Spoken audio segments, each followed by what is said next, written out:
Indian TV news, देश का तेजी से बढ़ता न्यूज नेटवर्क। नमस्कार, आप देख रहे हैं इंडियन टीवी न्यूज और मैं हूं राजस्थान से स्टेट हेड गगन शर्मा। हम आज आए हैं थानागढ़ के ग्राम गोपू के पास ग्राम पंचायत में स्थित है, जहां ख्याली राम जी जांगीर द्वारा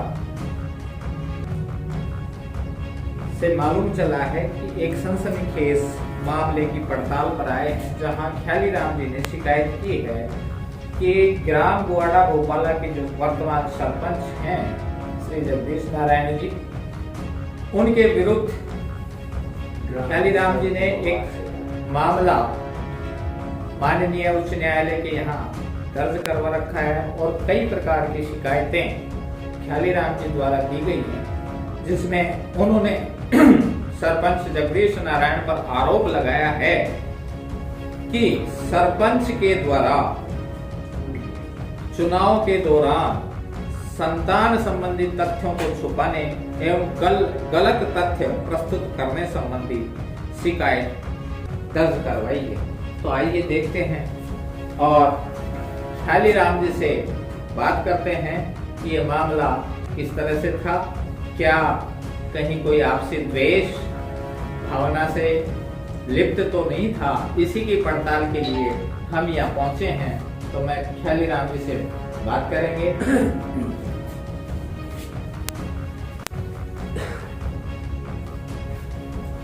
नमस्कार ख्याली राम जी। नमस्कार सर जी। टीवी को सबसे पहले दर्शकों को मेरा नमस्कार जी। ख्याली राम जी, आपने जो अभी ये मामला उठाया है सरपंच के खिलाफ, वर्तमान जो सरपंच है आपके ग्राम पंचायत का, तो किस तरह से ये मामला आपके प्रकाश में आया और आपने इनके खिलाफ ये कार्रवाई करने की क्यों ठानी? इसलिए आया साहब, मतलब मैं देखो कुछ सुसराट सुनाई दिया भाई इसकी जन्म तिथियाँ गलत है बच्चों की, तो मैंने धीरे धीरे सबूत जुटाना का प्रयास किया और प्रयास में सफल हो गया। बहुत बातचीत मिल गई और चुनाव की नियमावली है उसमें काफी अंतर है एक साल का। देखिए, अभी अभी आपने ये कहा कि धीरे धीरे सुरसुराट हुआ, तो सुरसुराट से आपका तात्पर्य क्या है? किस तरह से, क्योंकि जब चुनाव हुआ और चुनाव में सभी प्रत्याशी इलेक्शन कमीशन का स्पष्ट निर्देश है कि नाम निर्देशन पत्र भरा जाता है, तो आपको ये कैसे पता चला कि विरुद्ध आप तथ्य इकट्ठे करने में जुट गए सर जी। जाति और मूल बनवाए, उसमें मार्कशीट देखा जी मेरा की, तो उसमें 16/2/96 है जी। जब मेरा एकदम दिमाग घूम गया मैंने। तो आपके दिमाग में ऐसा क्या चला जब आपने ये डेट देखी कि वो जो सरपंच ने नाम निर्देशित जो पत्र भरा उसमें 16/9/95 अपने बच्चे की जो डेट ऑफ बर्थ थी वो अंकित की, तो आपके दिमाग में ऐसा क्या प्रतीत हुआ, ऐसा क्या लगा आपको कि आप उनके खिलाफ सबूत इकट्ठे करने लगे? मैंने चुनाव की नियमावली जो गाइडलाइन है उसकी नियम पढ़ा, तारीख डेट जो होती है ना, उसको देखा, देख के उसका मिलान किया। मिलान करने पर मेरा दिमाग घूम गया कि ये तो जनता से खिलवाड़ किया है और सरकार को धोखा दिया है, और जबकि एक पढ़ा लिखा योग्य उम्मीदवार है जी। मतलब आपका कहना यह है कि मैं एक जागरूक नागरिक हूं और ये मेरी नैतिक जिम्मेवारी बनती है कि मैं इस चीज को उठाऊं। यदि जनता के साथ उन्होंने गलत व्यवहार किया है और कूटनीति से, बद नियति से उन्होंने जो सरपंच पद हत्या किया, आपका कहना ये है? यही है जी। सरपंच पद गलत दुर्भावना से हत्या दिया, जनता को धोखा दिया जी, प्रशासन सरकार को धोखा दिया जी। मैंने इसको तुरंत ही, जब जैसे ही प्रभाव से मेरे को लेटर कार्य जो भी सबूत मिले, मैं राजस्थान उच्च न्यायालय में शरण लिए जी। तो राजस्थान उच्च न्यायालय में आपने उनके खिलाफ एक पिटीशन दायर की? हाँ। क्या और आपने कहाँ इनके खिलाफ कार्रवाई को अंजाम दिया? मैंने और संवाद अब तक उस कार्रवाई की या उस शिकायत पत्र की ये कहें, उन शिकायत पत्रों की कहाँ तक या किस स्टेज तक आप पहुंच पाए? मैंने संभागीय आयुक्त को पत्र द्वारा सूचित किया, कलेक्टर साहब महोदय को नियमावली है उसमें काफी अंतर है, एक साल का। देखिए अभी अभी आपने ये कहा कि धीरे धीरे सुरसुराहट हुआ, तो सुरसुराहट से आपका तात्पर्य क्या है, किस तरह से? क्योंकि जब चुनाव हुआ और चुनाव में सभी प्रत्याशी इलेक्शन कमीशन का स्पष्ट निर्देश है कि नाम निर्देशन पत्र भरा जाता है, तो आपको ये कैसे पता चला कि उनकी डेट ऑफ बर्थ, उनके जो बच्चे की है वो डेट ऑफ बर्थ जो है वहां गलत इंदराज की गई है, और आप चुनाव के इतने लंबे अंतराल के बाद आप उनके खिलाफ ये शिकायती पत्र पेश कर रहे हैं? क्या पहले से पता नहीं था कि इनके बच्चे की डेट ऑफ बर्थ वर्तमान सरपंच साहिब ने गलत इंदराज की है? पहले से ही पता नहीं था।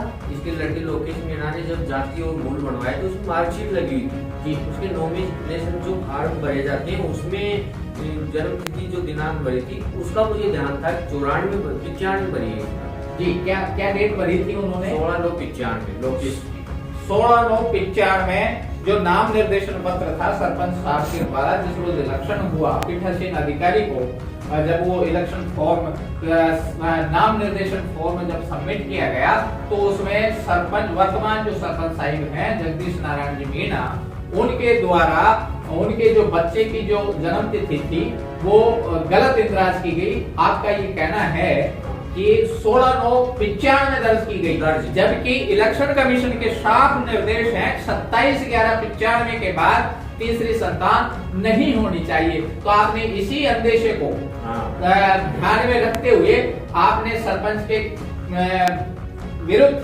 आप तथ्य इकट्ठे करने में जुट गए जी। जाति और मूल बनवाए उसमें मार्कशीट देखा जी मीणा की, तो उसमें 16/9/96 है जी। जब मेरा एकदम दिमाग घूम गया मैंने, तो आपके दिमाग में ऐसा क्या चला जब आपने ये डेट देखी कि वो जो सरपंच ने नाम निर्देशित जो पत्र भरा उसमें 16/9/95 अपने बच्चे की जो डेट ऑफ बर्थ थी वो अंकित की, तो आपके दिमाग में ऐसा क्या प्रतीत हुआ, ऐसा क्या लगा आपको कि आप उनके खिलाफ सबूत इकट्ठे करने लगे? मैंने चुनाव की नियमावली जो गाइडलाइन है उसकी नियम पढ़ा, तारीख डेट जो होती है ना उसको देखा, देखते उसका मिलान किया, मिलान करने पर मेरा दिमाग घूम गया कि ये तो जनता से खिलवाड़ किया है और सरकार को धोखा दिया है, और जबकि एक पढ़ा लिखा योग्य उम्मीदवार है जी। मतलब आपका कहना यह है कि मैं एक जागरूक नागरिक हूँ और ये मेरी नैतिक जिम्मेवारी बनती है।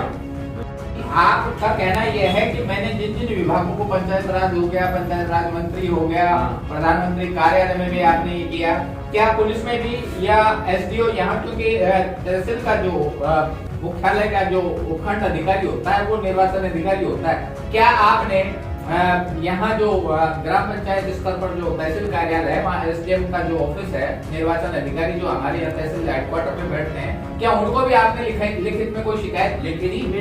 एक बार नहीं 10 बार करीब दे चुका हूँ एसडीएम साहब को, ज्ञापन भी दिया हूँ जी, लेकिन लिखा बहुत पुलिस में भी रिपोर्ट दर्ज करवाया हूँ जी महीने से करीब, लेकिन राजनीतिक दबाव एक ऐसा बना हुआ है, पुलिस मौन है, बिल्कुल कुछ भी कार्रवाई नहीं कर रही जी। मतलब आपका सीधा सीधा आरोप है कि पुलिस भी इस पर कोई कार्रवाई नहीं कर रही, और जो ब्लॉक स्तर पर जो निर्वाचन अधिकारी हैं वो भी इस स्तर इस संबंध में कोई तथ्यात्मक कार्रवाई या कोई कठोर कार्रवाई उनके खिलाफ अब तक नहीं की गई, कुछ भी नहीं की जी। तो अब आपका उद्देश्य क्या है? उद्देश्य यही है जो उचित न्याय होना चाहिए वही होना चाहिए, मेरे को न्याय मिलनी चाहिए जी। न्याय से मतलब सरपंच बर्खास्त हो, जनता की धोखाधड़ी वो जो शोषण हो रहा है, जनता को धमकियां दे रहा है, वर्तमान सरपंच होते हुए जनता का पानी बंद करने की धमकियां देता है वोटों के लिए, मेरे को वोट चाहिए। नहीं, आप ये कैसे कह सकते हैं जनता को धमकियां दे रहा है? धमकियां दे रहा है, मेरे सामने सभा में यहाँ गाँव वालों को कहा है। किस सभा में? जब भी चुनाव, पंचायत राज के चुनाव में जनता से बोला है कि तुम्हारा पानी बंद हो जाएगा जी। क्यों? अगर वोट मेरे कहने पर नहीं दिए तो जहाँ मैं चाहता हूँ जी। मतलब आपका सीधा सीधा वर्तमान सरपंच पर ये आरोप है कि यहाँ अभी बीते दिनों पंचायत समिति के जो सदस्यों के जो इलेक्शन हुए थे, जो चुनाव हुए थे, उनमें वोटों के लिए जब जनसभा की गई तो उनमें सरपंच द्वारा ये धमकी दी गई जनता को कि यदि आपने कांग्रेस को वोट नहीं किया तो आपका पानी बंद कर दिया जाएगा। सरपंच की वजह से कांग्रेस की सीट यहाँ से, जब सरपंच साहब ने ये बात कही तो क्या गांव वालों ने इसका कोई विरोध नहीं किया? विरोध किया है, वोटरों ने उससे कहा पानी कैसे बंद कर देगा पीने का, पानी के लिए सरकार पैसे खर्च करती है, तू अपने घर में से पानी देगा मैं। जी, तो इससे स्पष्ट होता है कि सरपंच साहब की नीयत कैसी है।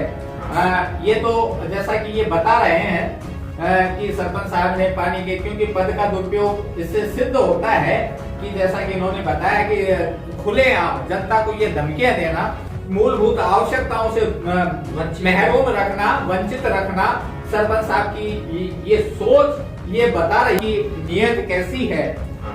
ये तो जैसा कि ये बता रहे हैं कि सरपंच साहब ने पानी के, क्योंकि पद का दुरुपयोग इससे सिद्ध होता है कि जैसा कि इन्होंने बताया कि खुलेआम जनता को ये धमकियां देना, मूलभूत आवश्यकताओं से महरूम रखना, वंचित रखना, सरपंच साहब की ये सोच ये बता रही है कि वास्तव में उन्होंने ऐसा किया होगा। जैसा कि बाकी न्यायिक प्रक्रिया इनके द्वारा की गई है और इनको न्यायालय हो सकता है कि न्यायालय इनके ऊपर कोई कठोर कार्रवाई करे और निश्चित ही आपकी बात कि क्या आपको न्याय प्रणाली में विश्वास है? बिल्कुल विश्वास है न्याय प्रणाली में जी। और उन्होंने नोटिस भी जारी किए जी, सरपंच साहब को और कलेक्टर साहब को, एसडीएम साहब को और चुनाव कमीशन इलेक्शन पार्टी होती है जी, कार्यालय को सूचित कर दी 15 दिवसीय हमें जांच चाहिए। जी, हाईकोर्ट के निर्देश है। जी, तो आपके पास उनका रिमाइंडर लेटर आया, आपको सूचना, आपसे सूचना मांगी गई और आपने सारी सूचनाएं उनको उपलब्ध करवा दी और आपसे 15 दिन में कार्रवाई करने की जो अभिशंसा की गई है, आप उससे संतुष्ट हैं और कार्रवाई इनके अमल में लाई जाएगी। विश्वास है मुझे, ये विश्वास, पूरा विश्वास है। धन्यवाद ख्याली जी। राजनीतिक दबाव के कारण मुझे धमकियां भी मिल रही है सरपंच साहब से। जी, उसके लड़के धमकियों से मतलब आपको ऐलानिया धमकियां? ऐलानिया धमकियां जी, जान से मारने की, मेरे पूरे परिवार को बर्बाद करना, तबाह करना, झूठा एसटी एससी के मुकदमे को फंसाना, ऐसी धमकियां मिल रही है ऐलानिया धमकियां। जी, किसके द्वारा? सरपंच बेटे लोकेश मीणा के द्वारा। अच्छा, सरपंच जो सुपुत्र हैं लोकेश मीणा जी, उनके द्वारा आपको ऐलानिया धमकी दी जा रही है। तो आप ये कैसे कह सकते हैं कि धमकियां, क्या आपके पास कोई साक्ष्य है? साक्ष्य मेरे पास रिकॉर्डिंग है। अच्छा, उनकी रिकॉर्डिंग है। पुलिस में एफआईआर भी दर्ज करवाया था मैं जी, लेकिन वो सब कुछ खत्म, वहाँ से कुछ नहीं हुआ लिफाफों जी।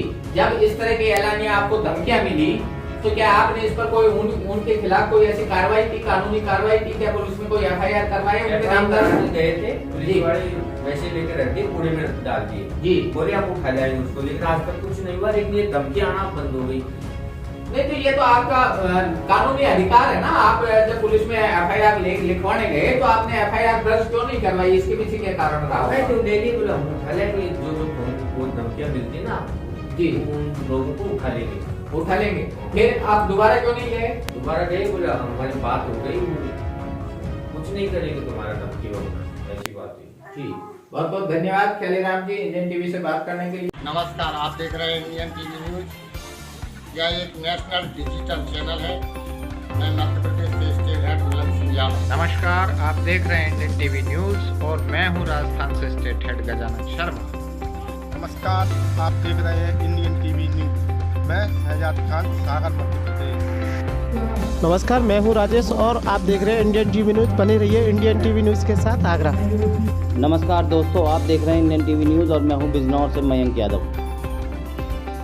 नमस्कार, आप देख रहे हैं इंडियन टीवी न्यूज और मैं हूं चित्रकूट, उत्तर प्रदेश से संजय मिश्रा।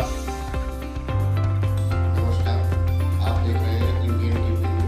मैं हूं नमस्कार, आप देख रहे हैं इंडियन टीवी न्यूज। नमस्कार, आप देख रहे हैं इंडियन टीवी न्यूज और इंदौर से मैं सचिन चवाले। नमस्कार, आप देख रहे हैं इंडियन टीवी न्यूज़, मैं नितिन कुमार शर्मा, लखनऊ से। नमस्कार, आप देख रहे हैं इंडियन टीवी न्यूज और मैं शाजापुर से संतोष सूर्या परमार। नमस्कार, आप देख रहे हो इंडियन टीवी न्यूज चैनल, मैं जयपुर से पूरन मीना। देख रहे हैं इंडियन टीवी न्यूज, मैं ललित कुमार, खगड़िया, बिहार से। इंडियन टीवी न्यूज, देश का तेजी से बढ़ता न्यूज नेटवर्क।